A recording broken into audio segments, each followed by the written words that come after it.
Hello and welcome to Sunset TV. You're watching Question Hour. Well, it's one-stop show which gets the details of the parliamentary proceeding, vis-a-vis questions asked by the members and replies given by the government. I'm your host Rajat Kane, joined with my colleague Kriti Mishra. Thank you so much, Rajat. And as our viewers know, that Question Hour is a very important tool in India's parliamentary democracy, giving an opportunity to the members of both houses of parliament, Rajya Sabha and Lok Sabha, to question the government to fix accountability. Now, there are different types of questions, the starred ones, the unstarred ones, and also the short notice ones.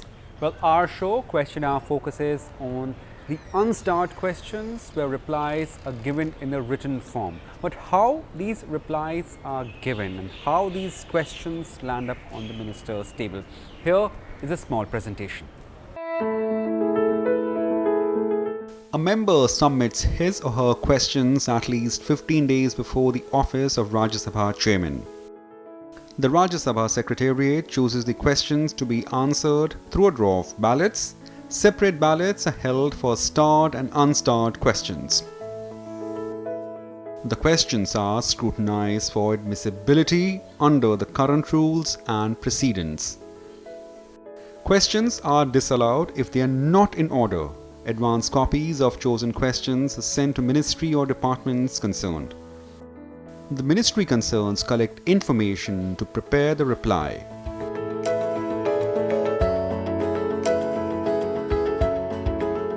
The minister concerned reply to starred questions on the floor of the House and provides written answers to unstarred questions. Up to 160 unstarred questions are listed every day in a separate list. Well, there you saw how these questions are asked and answered. Well, Kriti, it's time to begin our show.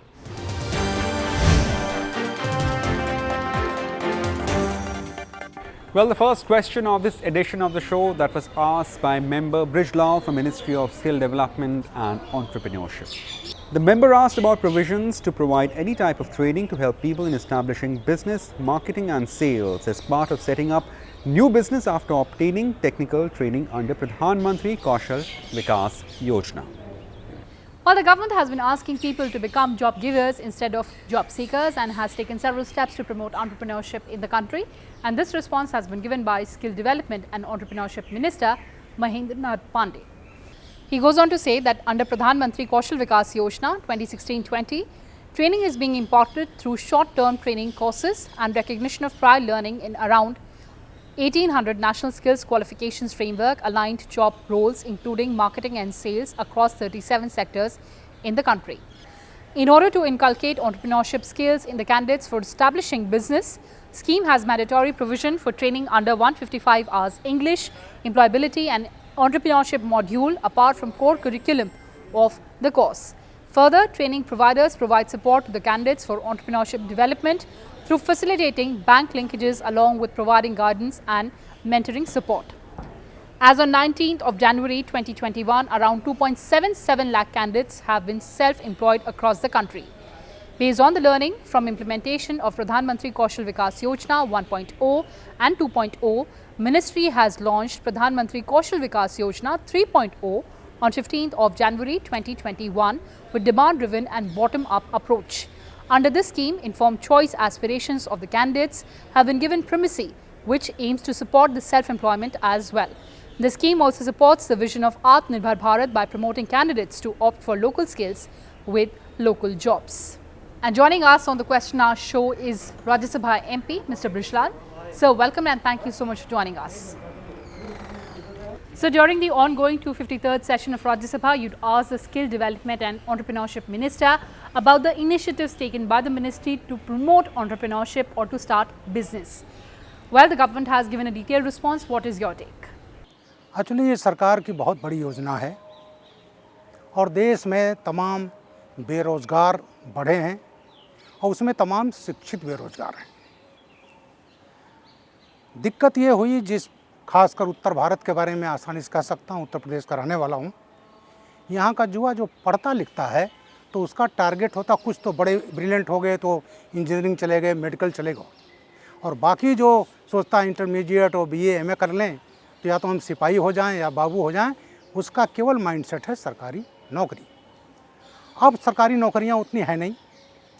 एक दिक्कत और हुई कि तमाम ऐसी सरकारें आई जो उत्तर प्रदेश में नकल करने का एक उद्योग बन गया। आप गांव में, जहाँ मैं गांव का रहने वाला हूँ, गांव में BA MA की बिल्कुल लाइन लगी है, लेकिन आप एक पेज उनसे डिक्टेशन लिखवा लीजिए, वो नहीं लिख पाएंगे। लेकिन BA MA है, उनके पास डिग्री है, तो इस तरह से जो उनमें असंतोष भी बढ़ा। उनका कहना मैं BA MA हूँ, ग्रेजुएट पोस्ट ग्रेजुएट हूँ, तो उनको गांव में खेती करना, खेत में फावड़ा चलाना, ट्रैक्टर चलाना, ये सब करना उनको अच्छा नहीं लगता, क्योंकि उन्होंने केवल, उनका जो माइंडसेट था वाइट कॉलर जॉब। तो ये जो तमाम बेरोज़गार बढ़े, और ख़ासकर कौशल विकास योजना जो प्रधानमंत्री जी की है, ये उन युवाओं को, और विशेष स्तर वो सेंट्रिक है, 10वीं में पढ़ाई छोड़ दिया, 12वीं में पढ़ाई छोड़ दिया, अब वो बेरोज़गार हैं। और शिक्षित जो मैंने कहा ग्रेजुएट पोस्ट ग्रेजुएट, हालांकि उनका जो डिग्री ज़रूर है, लेकिन बौद्धिक स्तर उनका भी करीब करीब उसी बराबर है। तो ये जो तमाम शिक्षित बेरोजगार हुए और तमाम लोग रोज़गार हैं, उनको रोज़गार देना है, इसके लिए कौशल विकास योजना शुरू हुई। पूरे देश में इसके तमाम सैकड़ों ट्रेनिंग सेंटर खोले गए, आर्थिक सहायता दी गई, और जिस विषय में उनकी रुचि है करीब करीब 40 उसमें वो हैं, विधाएँ हैं, जिसमें कौशल विकास में ट्रेनिंग दी जाती है। अब ये आता है कौशल विकास में हमने ट्रेनिंग दे दिया, हमने उनको ऋण भी दे दिया। अब जो उन्होंने प्रोडक्ट तैयार किया, उसमें हमें असिस्ट करना है, कैसे वो करें, और तमाम चीज़ें ऐसी हैं कि मेन चीज़ आती है मार्केटिंग की। अपना सामान की वो मार्केटिंग कैसे करें, ये सब कौशल विकास योजना के अंतर्गत आती हैं। दूसरा उसके साथ जुड़ा है स्टार्टअप। स्टार्टअप में युवाओं को पैसा दिया जाता है, ट्रेनिंग दिया जाता है, और उनका भी करीब करीब यही है स्वरोजगार। अब इसमें आता है, जैसे उत्तर प्रदेश सरकार में कई राज्य सरकारें ऐसी हैं जिन्होंने इसी तर्ज पर अपना अलग अलग स्वरोजगार की योजना बनाई है। उसमें मैं यूपी के योगी आदित्यनाथ जी की तारीफ़ करूंगा। उन्होंने 24 जनवरी 2018 को एक स्कीम लागू किया, ODOP, one district one product. उन्होंने कहा हम क्यों ना करें कि 75 ज़िले हमारे हैं, उसमें एक एक ज़िले में तमाम सामानों की स्पेशलिटी है। अलीगढ़ का हार्डवेयर और ताला, आगरा का जूता, गाज़ियाबाद का इंजीनियरिंग गुड, मुजफ्फरनगर का गुड़, और जहाँ का मैं रहने वाला हूँ सिद्धार्थनगर, वहाँ का हिस्टोरिकल राइस है, भगवान बुद्ध के समय का काला नमक राइस, जिसको मैंने माननीय जोगी जी से कहा, वो अंग्रेज़ों ने उसकी खेती किया था, लंदन भेजते थे, और लेकिन इधर उसको प्रोत्साहन नहीं मिला, तो मैंने कहा तो हमारे डिस्ट्रिक्ट में वन डिस्ट्रिक्ट वन प्रोडक्ट में काला नमक चावल है, बनारस की साड़ियाँ, लखनऊ का चिकन के सामान हैं, आगरा का जूते हैं, ये तमाम। तो उन्होंने इसको छाटा, कहीं माटी कला का है, सहारनपुर का वुड कार्विंग है। तो इस तरह से एक ज़िला एक उत्पाद, जिसमें 5 सालों में 25,000 रुपया जोगी सरकार देती है, और इस तरह से उनका जो सामान होता, अभी बड़े बड़े प्रदर्शनी लगते हैं, और उसके लिए व्यवस्था हो रही है कि वो जो तैयार कर रहे हैं उनका हम सामान लेकर उसको हम मार्केट तक पहुंचाएं। तो ये काम बहुत ही सक्सेसफुल है। अब गांव में एक चीज़ है, चूँकि हमारा बेसिकली हमारी इकोनॉमी एग्रीकल्चर बेस्ड है, स्पेशली इन रूरल एरियाज। लेकिन एग्रीकल्चर बेस्ड इकोनॉमी में जो ज़िले, जो शहर बड़े बड़े शहरों के नज़दीक हैं, मैं उत्तर भारत में कहूँगा दिल्ली के नज़दीक आपका हरियाणा के दूसरा मेरठ है, सहारनपुर है, ये सब लगे हैं, तो इनके प्रोडक्ट जो पैदा करते हैं, खासकर perishable goods like vegetables, mushroom, fruits, जो जल्दी ख़राब होते हैं, वो यहाँ दिल्ली के मार्केट में आ जाते हैं। लेकिन मैं जहाँ का रहने वाला हूँ सिद्धार्थनगर का, बिल्कुल नेपाल बॉर्डर पर है, और नेपाल बॉर्डर पर होने की वजह से तमाम प्रोडक्ट हो सकते हैं, जिससे मशरूम का वहाँ बहुत अच्छा हो सकता है। अभी आपने देखा होगा झांसी में स्ट्रॉबेरी पैदा की गई, स्ट्रॉबेरी बढ़िया हो रही है, लखनऊ में स्ट्रॉबेरी हो रही है, तो लखनऊ में तो खप जाती है, लेकिन सिद्धार्थनगर, गोरखपुर, सोनभद्र, झांसी, वहाँ उतने बड़े मार्केट नहीं हैं।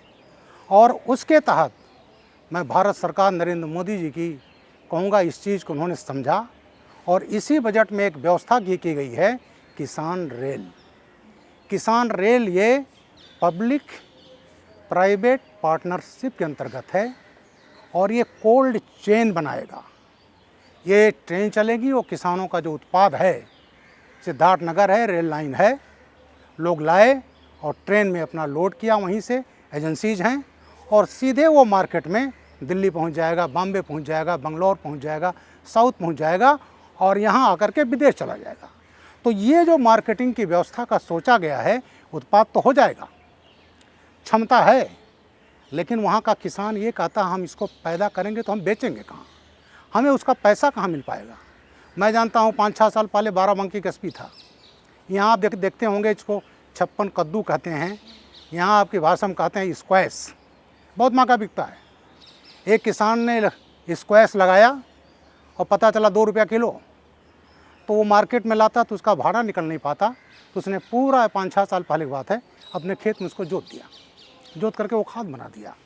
तो ये जो एग्री बेस्ड हमारी इनकम है, तो ये कोल्ड चेन का जो किसान रेल है, ये बहुत बड़ा एक जो है ये टर्निंग पॉइंट होगा, गेम चेंजर होगा और ये किसानों के लिए बहुत प्रोत्साहित होंगे। और तमाम चीज़ें ऐसी विदेशी वेजिटेबल्स हैं, हमारे सिद्धार्थनगर में बहुत होता है, मेरे बंगले में बहुत होता है, ब्रोकली, लेट्यूस होता है, तमाम चीज़ होता है, लेकिन वहाँ का लोकल आदमी खाना नहीं जानता, केवल शहर के लोग इसको खाते हैं। तो ऐसी प्रोडक्ट के लिए ये कोल्ड चेन के लिए जो मोदी सरकार ने किसान रेल की योजना किया है, वो बहुत ही निर्णायक साबित होगा। Well, in the response, the government also talks about the objective of Atmanirbhar Bharat, or making India self-reliant. Sir, how do we achieve this? How should the government further promote entrepreneurship in the country? अभी इसका मैं अभी गांव गया था, मैं सिद्धार्थनगर रहना हूँ, 26 मार्च को एमपी होने के बाद पहली बार गया था। वहाँ गांव में सेल्फ हेल्प ग्रुप ऑलरेडी बन चुके हैं। वहाँ पर कई कलाएँ ऐसी हैं, कई प्रोडक्ट ऐसे हैं सेल्फ हेल्प ग्रुप, जैसे गांव में मसाला पीसने की मशीन लग करके मसाले बन सकते हैं, पापड़ बन सकते हैं, अचार बन सकते हैं, मुरब्बे बन सकते हैं। ये तमाम प्रोडक्ट ऐसे हैं जो बड़े अच्छे क्वालिटी के, अब उसके लिए व्यवस्था करनी है मार्केटिंग की। तो हमें एक व्यवस्था वहाँ पर सरकार ये कर रही है कि इस तरह से वो जो स्वयं हेल्प समूह हैं, सेल्फ हेल्प ग्रुप्स हैं, उनका जो प्रोडक्ट है उसकी मार्केटिंग कैसा हो। प्रायोरिटी हमारी ये होनी चाहिए कि पहले उसी एरिया में आसपास वो खप जाए, और नहीं तो जो तमाम हमारी कंपनीज हैं जिसको सरकार वो कर रही है कि उनका प्रोडक्ट ले और उनको प्रोडक्ट को आगे बढ़ाए। मैं आगरा का एसएसपी रहा हूँ, डीआईजी रहा हूँ। जितने आपके ब्रांडेड जूते हैं, आपका शुरू में बाटा, रशिया में तमाम जाते थे, मेन जो स्पोर्ट था आगरा के समय वो रशिया को था। तो वहाँ पर कारीगर बनाता जूता, छोटे छोटे कारखाने बनाते हैं, ये अपना स्पेसिफिकेशन देते हैं और उसके बाद अपना ब्रांड नेम लगा करके और ये कंपनीज बेचती हैं। वही चीज़ रूरल एरिया में हम उनको सामान सप्लाई करें, मसाला है वहाँ महंगा है, थोक मार्केट से हम लाएं, उन ग्रुप को हम सप्लाई करें, वो ग्रुप उसको उस स्टैंडर्ड के अनुसार बनाए, उसकी चेकिंग भी हो जाए, गुणवत्ता के चेकिंग हो जाए, उसके बाद उसको ले करके जो ब्रांडेड कंपनियां हैं वो ले करके उनसे वाजिब दाम दे करके उनके प्रोडक्ट को आगे बढ़ाएं, जैसे और प्रोडक्ट का ऑलरेडी चल रहा है। तो इस तरह से हम काफ़ी चीज़ें बढ़ सकते हैं। टेलरिंग का काम है, बहुत प्रतिभाएं हैं। लखनऊ का तो मैं अब तो बस ही गया हूँ, वहाँ चिकन का वर्क पूरी दुनिया में प्रसिद्ध है। जब कोई आता है तो कहाँ जाता है? लखनऊ जाता है। चिकन मार्केट में कहाँ बनाते हैं? घरों में महिलाएं, बच्चे, जिनको कहते हैं जरदोजी का काम, बनारस की साड़ियाँ, मऊ के कॉटन्स, ये तमाम, लेकिन वहाँ ऑलरेडी मार्केटिंग हो चुकी है, मार्केटिंग अच्छी व्यवस्था है। तो ये जो ग्रुप्स हैं जो गांव स्तर पर है, विलेज स्तर पर है, इसकी मार्केटिंग का जो चल रहा है, इसमें सरकार आगे आ रही है। उत्तर प्रदेश तो ऑलरेडी इसमें आगे आ चुका है, 1 डिस्ट्रिक्ट 1 प्रोडक्ट के रूप में। तो इसको हमें मार्केटिंग की, उनके प्रोडक्ट को बनाना, उनकी गुणवत्ता देखना, जिससे ये ना हो कि मार्केट में जाए कंज्यूमर कहे नहीं साहब तो सब स्टैंडर्ड है। तो इसलिए उसके चेक करना और फिर उसको आगे बढ़ा करके बड़ी जगहों पर, बड़े मार्केट में भेजना, जिसके उसका अच्छा लाभ उनको मिल सके। ये अगर हम जो कर रहे हैं तो इसी में लोग आत्मनिर्भर होंगे। अभी मैंने देखा 1 डिस्ट्रिक्ट 1 प्रोडक्ट में, मेरी पत्नी गई थी, वो दिल्ली की रहने वाली हैं, तो वहाँ पर हमारे यहाँ मूंज जो होता है उगता है जंगल में। हमारी माँ, हमारी भाभी ये सब करते थे। जब खेती का काम नहीं होता है तो एक छदना होता है, एक सुई टाइप का, और यहाँ उसको मोटा होता है, उसको करके वो डलिया बनाती थी, कलर्ड रंग करके। हमारी बेटी है, उसने देखा, क्योंकि बॉम्बे में रही है, तो उसने देखा कि ये तो जो है अच्छा हो, तो इसको तो हम बेच दें तो इसको हैंडमेड का नाम पर विदेश में चला जाएगा। तो ये सब चीज़ हैं, उसको हम लोग कर रहे हैं ऑलरेडी। इसको उत्तर प्रदेश सरकार और अन्य राज्य सरकारें भी कौशल विकास मिशन और इसके स्टार्टअप, ये सब जो भारत सरकार की योजनाएं हैं उसका लाभ ले रही हैं। और इसको रियली जो सीरियसली जोर पकड़ रहा है, तो जो बेरोज़गार है और वो जो है उस पर आत्मनिर्भर होगा, अपने पैरों पर खड़ा होगा, उसके किसी पैसे की कमी नहीं होगी। नेक्स्ट एक बात है सबसे बड़ी, जैसे मैंने कहा बच्चों का माइंड सेट करना। उनका माइंड सेट है सरकारी नौकरी, चपरासी नौकरी। हमें स्कूल स्तर पर व्यावसायिक शिक्षा को ये सरकार जोड़ रही है, इसको जोड़ना। बच्चा उसके दिमाग में ये ना हो कि हम आगे बढ़ करके केवल हमें चपरासी नौकरी करनी है, क्लर्क बनना है, फिटफाट हुआ तो सिपाही बनना है, ठीक है बनो। लेकिन जो बच्चे नहीं बन पाते, उसमें कितने बन पाते हैं? बहुत कम बन पाते हैं। तो ये माइंडसेट में जो है, और फिर वो कुंठित होता है कि हमको देखे हमारे साथी को सरकारी नौकरी मिली, वो बाबू मिल गया, 10 बजे आता है, 5 बजे घर आ जाता है, और हम तो बेकार हैं। तो ऐसे के लोगों को अभी से व्यावसायिक उनको डालना, जिसका ये हो कि हमें अगर सरकारी नौकरी नहीं मिली, हमने प्रयास नहीं किया, तो हम अभी से, हमारे में हुनर है और उस हुनर का इस्तेमाल करके जो सरकारी नौकरी, जो बाबू नौकरी कर रहा है, उससे हम बहुत अच्छा कर सकते हैं, ज़्यादा पैसा कमा सकते हैं, और लोग कमा रहे हैं। तो ये माइंडसेट जो है उसी स्टेज पर बदलना पड़ेगा, जो अब इंट्रोड्यूस हो रहा है व्यावसायिक शिक्षा का कोर्स स्कूलों में, then high school, intermediate level, और इसके लिए ट्रेनिंग है ही है। कहीं कहीं अब ट्रेनिंग इंस्टीट्यूट बन रहे हैं, स्कूल बन रहे हैं, क्राफ्ट्स के कहीं कहीं हैं ऑलरेडी। तो इसको हम बढ़ावा दें, और फिर जो उत्पाद हो, जैसे मैंने कहा, उसका उनको अच्छा दाम मिले, जिससे वो प्रोत्साहित हों, उनकी गुणवत्ता हो। तो उसकी ट्रेनिंग के अलावा मार्केटिंग, वो बड़ी इंपॉर्टेंट है, और वो सरकार ने कर रही है। All right, on that note, thank you so much for joining us and speaking to us, sir.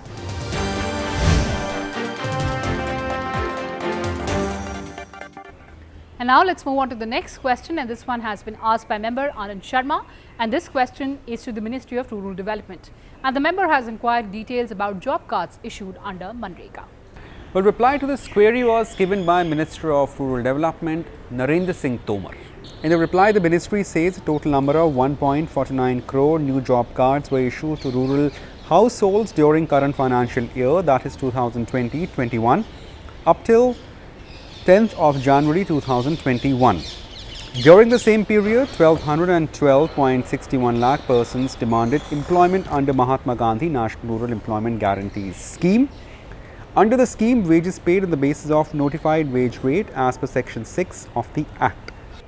The Ministry of Rural Development notifies Manrega wage rate every year for the states and union territories. National, states as well as UT-wise average wage rate given to the Manrega workers during the current financial year up till 10th of January 2021 are given in the annexures to reply. As per Section 6, subsection 1 of Manrega Act 2005, the central government may by notification specify the wage rate for the beneficiaries. Accordingly, the Ministry of Rural Development notifies Manrega wage rate every year for the states and union territories. To compensate the Mahatma Gandhi Narega workers against inflation, the Ministry of Rural Development revises the wage rate every year based on change in consumer price index for the agriculture labor. The wage rate is made applicable from the 1st of April of each financial year. However, each state and union territory can provide additional wage over and above the wage rate notified by the centre. The wage rate for the state and union territory applicable for financial year 2021 was notified on the 23rd of March 2020. On an average, there has been an increase of Rs 20 in the wage rate from Rs 182 in last financial year to Rs 202 in the current financial year. This is an annual exercise and not linked to COVID-19 pandemic and the lockdown. Government took several measures to mitigate sufferings of the workers arising out of COVID-19 pandemic and lockdown. Government enhanced the allocation under Manrega for financial year 2020-21 from Rs 61,500 crore to 1,11,500 crores. Government also launched Garib Kalyan Rozgar Abhiyan in 116 districts where 25,000 or more migrant workers had returned during lockdown with rescue envelope of Rs 50,000 crore. Well, this was a detailed response by Ministry of Rural Development to the question on Manrega. Moving on to next question that was asked by member Ramnath Thakur, again from Ministry of Rural Development.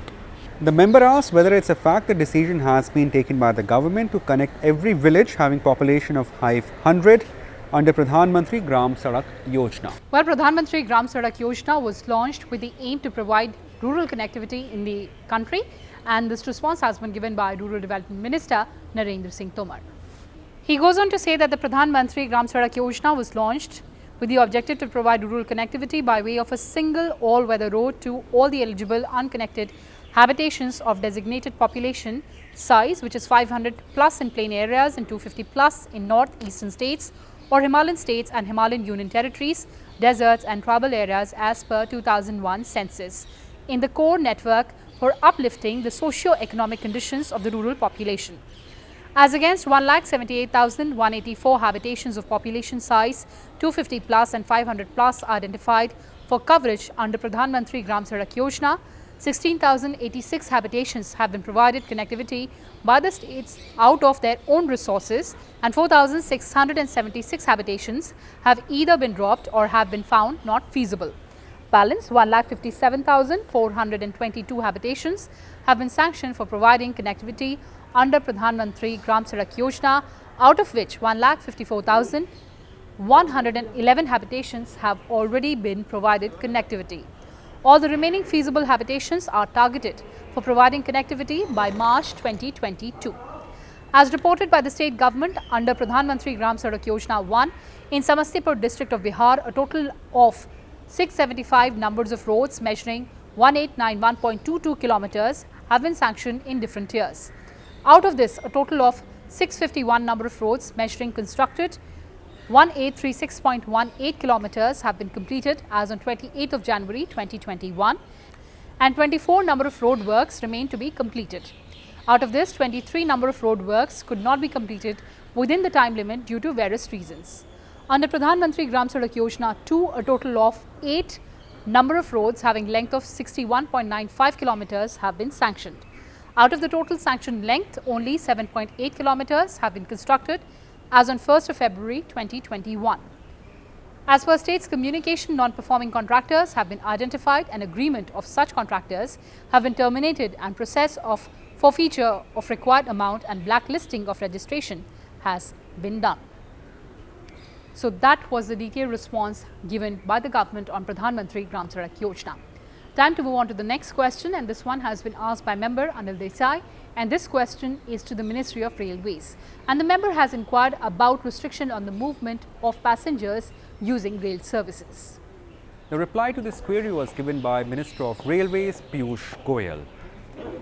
The ministry says to prevent the spread of COVID-19 pandemic, Indian Railways had discontinued all regular passenger carrying trains with effect from 23rd March 2020. Indian Railways, in accordance with the guidelines issued by the government from time to time, resumed passenger trains operations with effect from 1st of May 2020 by operating Shramik special trains, followed by operation of Rajdhani special services with effect from 12th of May 2020 and other special trains with effect from 1st of June 2020. Railway Board has given permission for operating 2012 Mail and Express special trains, 206 passenger trains and 5,350 suburban trains.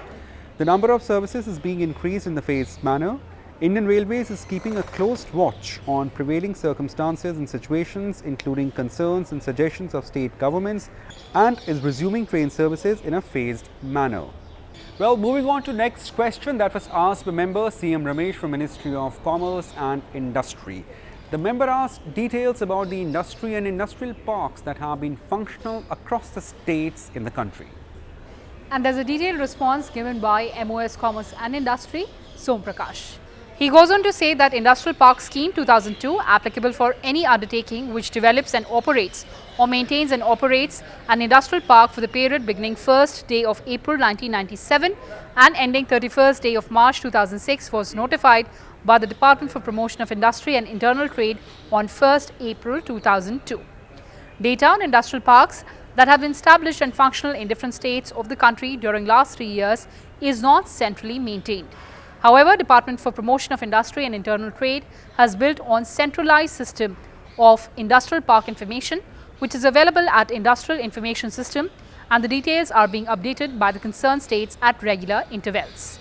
A list of states or UT-wise number of industrial parks, estates, clusters, nodes entered on the Industrial Information System is also annexed in the answer. Industrial park information is also available in the link Industrial Information System on the website of DPIIT. During the last 3 years, Department for Promotion of Industrial and Internal Trade has accorded final approval for setting up of National Investment and Manufacturing Zone, which is NIMZ, namely Hyderabad Farmers City, NIMZ, in Rangareddy district of Telangana. Setting up of industrial park and industries in different states comes under the purview of the concerned state government itself. However, central government provides support to the states through its schemes, programs, once the proposal to develop the parks or clusters or industries in a particular region is received from the concerned state government. And now let's move on to the last question of this edition of the Question Hour show asked by member Rajiv Satav, and this question is to the Ministry of Commerce and Industry, and the member has inquired about export potential of the pharmaceutical industry in India. A reply to this query was given by Minister of State for Commerce and Industry, Hardeep Singh Puri. The ministry says manufacturers are required to obtain license for manufacturing drugs for export from the concerned state licensing authority under the provision of Drugs and Cosmetic Act 1940 and the rules made thereunder. Further, manufacturer is required to meet the requirements of the importing country. In the global pharma supply chain, there are small, medium and large manufacturers from India who are engaged at different levels of the value chain. The measures taken by Government of India to promote exports, including those of small and medium pharmaceutical manufacturers, include various schemes under the Foreign Trade Policy, assistance under Market Access Initiative Scheme, setting up district export hubs, transport and market assistance schemes. Trade and delegations, buyer and seller meets with various countries are regularly organized for benefit of the exporter. Airfare support is also provided to exporters with turnover of Rs 30 crore and below to encourage participation in business delegations and trade fairs. India's exports of pharmaceutical products have not declined and they are growing consistently.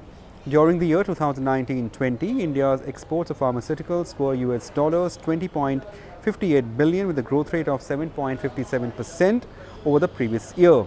Total pharma exports during April and December 2020-21 were 17.57 billion US dollars, registering a growth rate of 12.43% over the same period of the previous year.